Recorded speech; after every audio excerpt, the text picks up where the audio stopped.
All right, guys, welcome to this week's One Percenters pod. I'm joined once again by Hammer, Kazim, and Hass. Very excited to have everyone on board. Just to give you guys a bit of an idea, this week we're going to look back at the past game week, one of the highest scoring game weeks in recent history, look forward to next and what we can expect. We're going to look at a few captaincy options and then some dodgy differentials of the week. We'll see how we got on last week and this week. So, how are we getting on today, guys? All right, Faraaz, looking forward to another good chat. Yeah, no, should be fun. Should be fun. So I will high scoring for some of us. I think, if I'm not mistaken, it was one of the highest goals scored in a 10-game week, 10-game season or something like that, with the 3-1 against City. Did anyone see that, or am I making that up? Yeah, I think it was like 40-something, 45 goals or something. Yeah, 44, 45 goals. In the 40s. Okay, let me start with this, actually. Did anyone not captain Aubameyang? No, I think everyone did. Standard. I've got my team on screen because amongst the four of us, rather, I scored the most. Not that it's too impressive, but aside from Aubameyang captain, there's a couple of good performers. Son in there. Were you surprised by his 4 goals, Kazim? Yeah, I mean, okay, I'm one of the people who actually transferred him out. So wow. I woke up early. Okay. I watched the first 2 goals, and then after that, I'm like, how much worse could it get? But it got a lot worse. But if you see each of the goals that he had actually scored, they're literally like the exact same play. Like more or less Kane, Southampton, as you know, they play very high line, or they have been playing a very high line more recently. So he's just chipping the ball over. Son, I guess, has the pace, and he puts it away. So, I mean, as much as I regret sort of making the transfer for Bruno, since he only got the 2 points, I still think long term, I'm hoping at least, Bruno has the better pull, given that he is on penalties. I keep reiterating that point. But yeah, so I'm hoping the damage isn't as much for the next couple of weeks. But yeah, that's sort of my take on it. I'd agree. I think like it was a solid move on paper. I think it was a bit of a freak result. I mean, with Southampton, even last season, they lost 9-0 to Leicester. And then, then they sorted out their defense. So I think, the manager likes to play a high line. I don't think the defense knew what they were doing. Like I said, Son's got pace. They have to fix it. I mean, he's got to play the way the players can play. Like, I know he wants to do that high line, but if he doesn't have the right players to do that system, he can't do it. Nice. Fair enough. No, I do agree. And we'll bring it on to another shocking result, and I'll come to Hammer. But United, I timed my whole weekend and based it all around the fact that United kicks off at 5:30 and made sure that I was home to watch it. And talk to me about the shambles. Is this a sign of things to come? Is this laziness? I don't know if it's laziness per se. I did the same thing. I brought in Greenwood because I thought they'll hit the ground running. That's what they did in the second half of the season last year after restart. I don't know. With Solskjaer coming out and saying they need 5 more weeks to get ready, I don't know if it's a laziness or the manager just doesn't know what he's doing. I think the assets are that good that they will hit the ground at some point, but I don't trust them at this stage. I think it'll take them a couple of weeks to get into it. So how do you say Van der Beek is going to fit into this? Like, who's going to take the hit for him in the lineup? Is it? Well, it seemed like he still preferred Fred and Pogba with Bruno. So if anything, he might put Van der Beek in Pogba's place. But the way he used him in the last 2 games, he kept running forward. So I can't see him filling in alongside Pogba. If anything, he'll come in for Pogba, or he might come in for Bruno against maybe the weaker teams. Who knows? Do you see a possibility of a Donny, Bruno, and Pogba midfield 3, or is that just a pipe dream? Considering the defense at the weekend, I wouldn't want that to happen. Fair enough. We've been waiting for Sancho. Been waiting for Sancho to drop all season, but I think that's another pipe dream. What do you? I mean, that result is disappointing. Do you think they're going to come back strong, Hass? Would you think as assets they're a good shout? So the thing with United is they always have, high percentage selected by, because there's a lot of Manchester United fans. But, for me, it's easy enough to bring them in. Like I know at the end of last season, the United assets were pretty cheap. Everybody had probably 3 out of, Greenwood, Martial, Rashford, and Bruno towards the end of the season. But for now, I'm not thinking about bringing anybody in. We only saw 1 game from them. It'll be easy in 2-3 weeks to transfer 1 in, 1 here. But the good thing about this season is you've seen there's lots of goals. There's lots of options at each price bracket. I think, like, would you bring in a Martial at 9 million, or could you just bring in, Timo Werner at 9.5 or Jimenez at 8.5, and then you could move to a Martial if he starts, banging them in. And the same thing with midfield. Do you think this season, Kazim, because of all of the options that we have, there's going to be less set and forget and more floating like with the fixtures? Yeah, I was actually thinking about it the other day. It's more like you're chopping and changing based on fixtures and form. You'll have obviously your must-haves, but for the most part, I think there's so much talent out there that I'm sure we'll get into a bit more, but once Bale comes into the picture, how are you going to fit him in there? And there's a lot of options out there. So I think it's really going to come down to this year, at least, is playing the fixtures. And yeah, that's sort of going to be my approach this year, as much as I like to have a consistent set format. It's going to be a lot of chopping and changing. Yeah, it does sort of seem that way. I mean, I'll come to you guys individually, but what are your thoughts on formation? With me, I went with 3-5-2 to start the season, and I was very confident because there's a lot of midfield options. And I'm going to drop a bombshell. I played my wildcard this week. Hey, game week 3 wildcard, I like it. Yeah, I played game week 3 wildcard last year, but I blamed it on peer pressure. This year, I have none of that to blame it on. It was Friday evening at the office last year. This year I sat on my own and I played it on a Saturday, like the day the games are still going on. But more so it was because I was playing a 3-5-2 and I needed to go back to a 3-4-3 because it just works better. I think it fits everything better despite the midfield options. I mean, where do you guys land on that? Yeah, I was looking at wildcard because there's a lot of players that I want in. I resisted. I think, with a couple of transfers over the next, 2-3 game weeks, I think I can sort my team out and save the wild card for when we have a bit more information, maybe, after the international break, once the transfer window closes. But yeah, I agree with you. I think, there's a lot of value in strikers. There's, around that 6 million, 6.5 million bracket. There's a few good strikers in there. So, I think a 3-4-3 makes sense, or even a 4-4-2 works as well. If you have a decent striker who's if you've got a cheap striker who's got a tough game, bring in a defender who can just fill that gap for the week. Yeah, I have to agree. Yeah, go ahead, Kazim. No, I was just going to pretty much piggyback on what Hans says. I sort of went with a 4-4-2 with my lineup, just given the fact that I felt like you could have 3 solid mids and then a 2-pointer I was okay with for my 4th mid, and then 2 solid strikers. And there's a lot of mid-range sort of talent or fantasy potential out there. So I think for me, that's the best formation, at least going forward, because I have at least 3 4.5 million guys, or even 4.5 million guys. So I'm okay with spreading it out that way. Yeah, I think if it continues the way it's been going with the goal scoring, then maybe having the 3rd striker is key. But then at the same time, you have those 5.5-6 million mids that allow you to go 3-5-2 while still having a 5.5-6 million striker on the bench. Yeah, to throw this in there too. I don't know about peer pressure, but I did my wildcard as well. So I'm trying to change my formation as well, but mainly because I see everyone's value going up, like players like DCL, Bamford, everyone's going up. So trying to get that before I can't afford any of them. Yeah, and that's one reason sometimes when I wildcard early, just to get on, build team value, get on the price rises.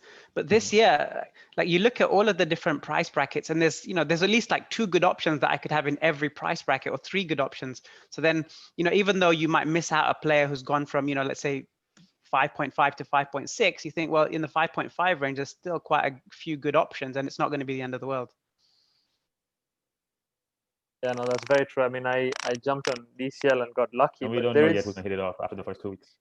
Yeah, yeah, very true, very true. Hass is all about known Is- data, to be fair.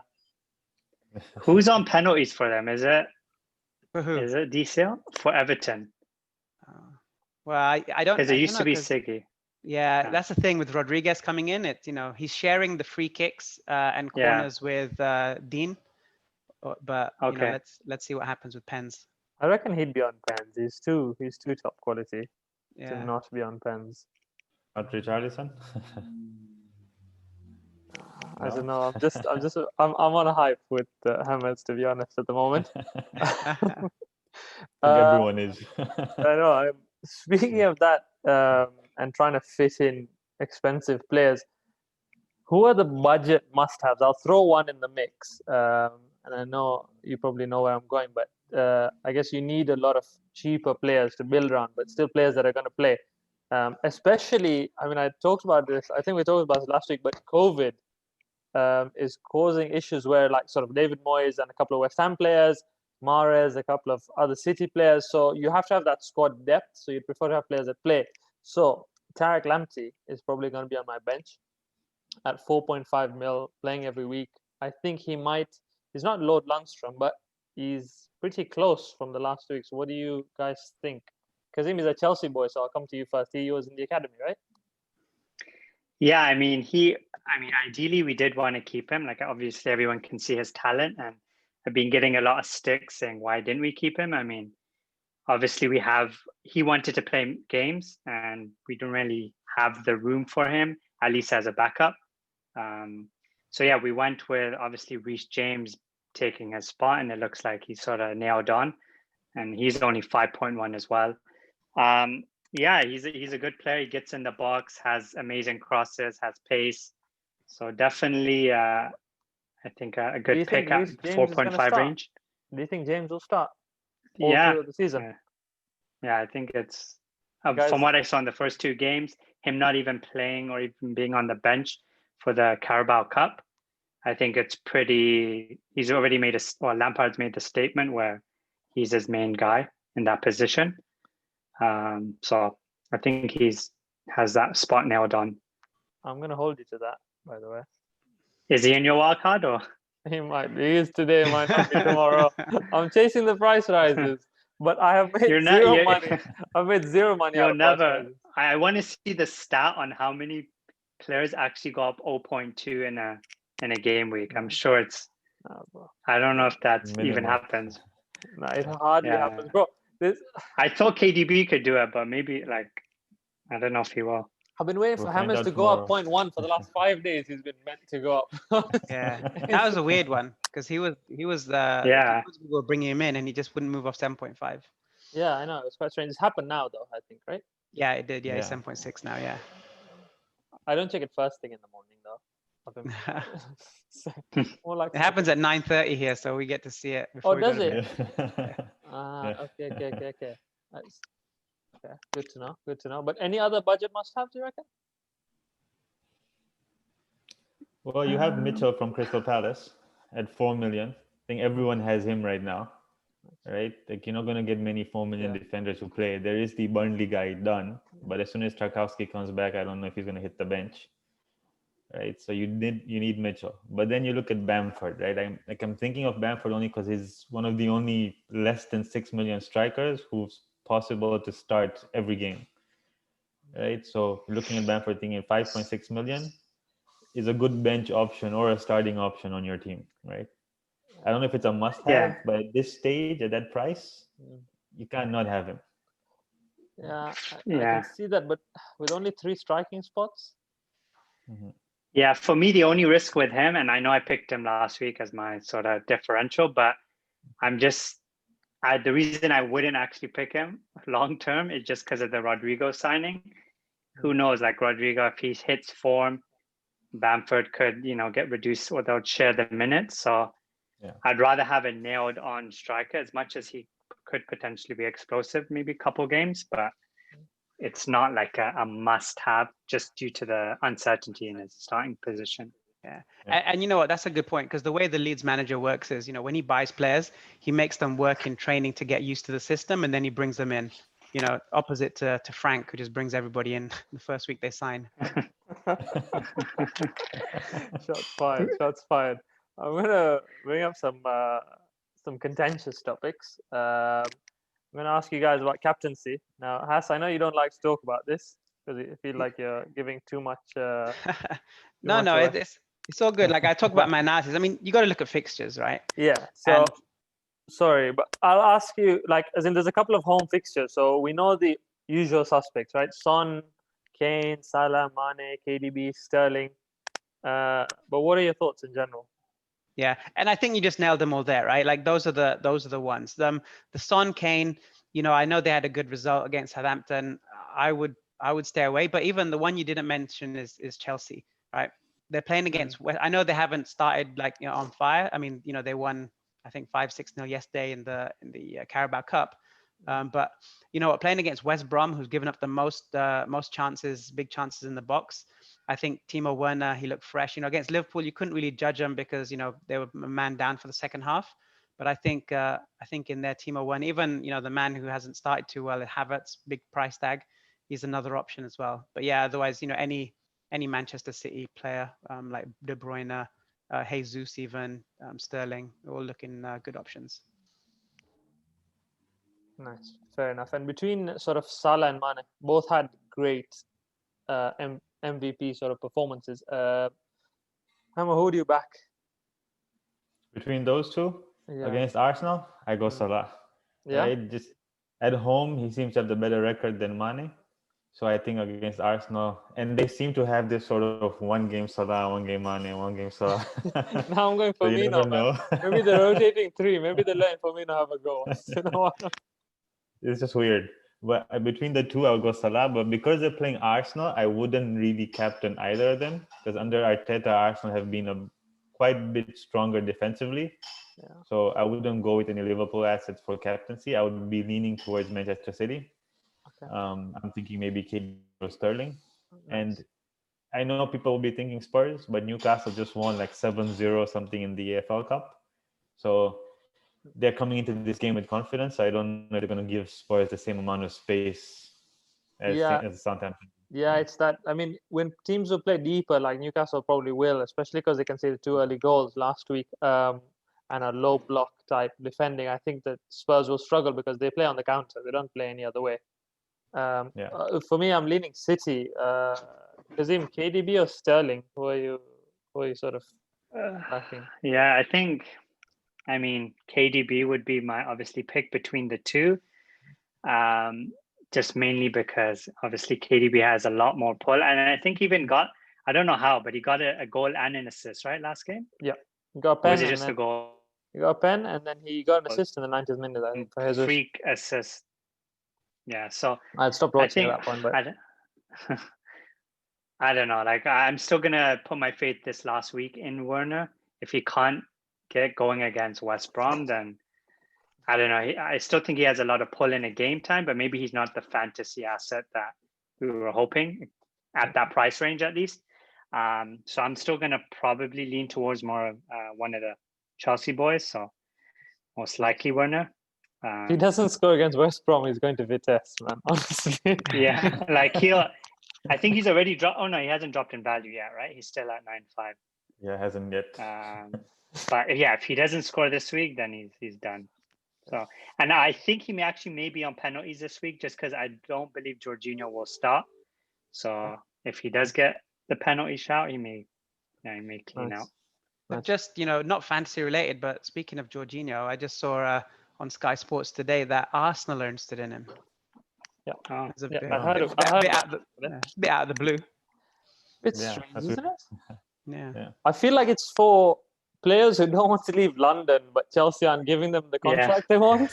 So they just comfortable. They don't want to move house. Yeah. Yeah, exactly. Maybe he wants to open a restaurant like Willian. Is this true that Willian and... Well, he is Brazil. He is technically Brazilian, right? So maybe he's part of that family. Cartel. for this next one, I think we need, like, in order to appreciate dodgy differentials, we need intro music. Unfortunately, we're still working on the tech side of it. But we need to celebrate the differentials from last week. And we'll have a look. Oh, love it. There we go. So differentials from we need at least a slide transition before. Yeah, I know. I'm very sorry. I'm working on it slowly. So shout out to Kazim for massively improved graphics this week. Yeah. But essentially, last week's dodgy differentials, Kazim coming out massively on top. Smashed it. Actually, no, sorry. Me and Hammer coming out massively at the bottom. With Maitland Niles, I'll just show you there. So 1 and 0. So we'll just cover up that side of it, and we'll focus on Hass and Kazim, man. Bamford and Barnes absolutely smashed it. Yeah, here's an interesting stat for you. Most touches in the box in the first 2 games, Harvey Barnes. No way. Amazing. Yeah, Amazing. wow. It's an interesting stat. Yeah. Nice. So you guys are leading, but we're coming for you. We will take a look at this week's selections, which Kazim has also done another graphic for. So prepare yourselves. So I'll start with my own. I've gone with Podence from West Ham, part of the Portuguese contingent, I believe, playing on one side of Jimenez. Looked really lively. Got a couple of chances, missed them against City, but looks like an exciting asset. 5.6 million now, but could be interesting. Who wants to take us through this next? Well, considering I was the second lowest last week, or the lowest actually. Yeah, we'll go bottom to top. Yeah, I went with. So I think that he can challenge them in the box and he can cause a few issues, especially the way Burnley play. And considering they're at home, nice. I think they can trouble Southampton. Nice. Very cool. Hass? Yeah, well, Foden, I think, he's a differential because he's picked, I think 6-7%. 6.5 is great price range for somebody only if he's, can get starts. With David Silva moving on, I think there's more opportunity for Foden to get starts. And if he does, rotate with the rest of the midfielders and gets maybe 3 games out of 4, in the Pep roulette, then he'll be a good asset to even hold if he can do that. Nice. Yeah, and then I guess, for me, Trossard, another sort of wild pick, I guess. He has been actually performing the last 2 games, but I think he's gone a little bit under the radar just because there's so much sort of assets in that price range. Like playing United, as we saw the first sort of game of the season, they haven't looked so solid defensively. So I think he can get some sort of attacking returns there. And Brighton play a very attacking game. So I see actually a lot of goals in that game, even from hopefully Bruno as well. So, but yeah, he's my differential. Okay. Brilliant. Hopefully now I can sort it out defensively, and then we'll have some time to catch up with you.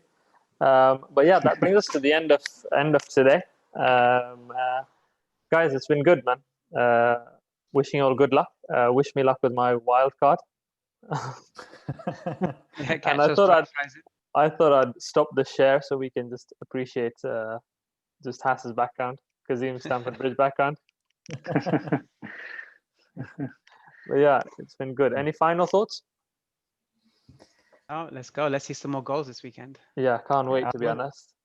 Despite all the picks, I want to mention one guy who I just realized got sold from West Ham to West Brom. That was Grady Diangana. And this last game was 6, so I have a feeling he might cause Chelsea some pain. Are you doing an official swap? We can do an official swap. No, I'm good with Wood. Fair enough, boys. Take it easy, yeah? All right. All right, take care, guys. Bye.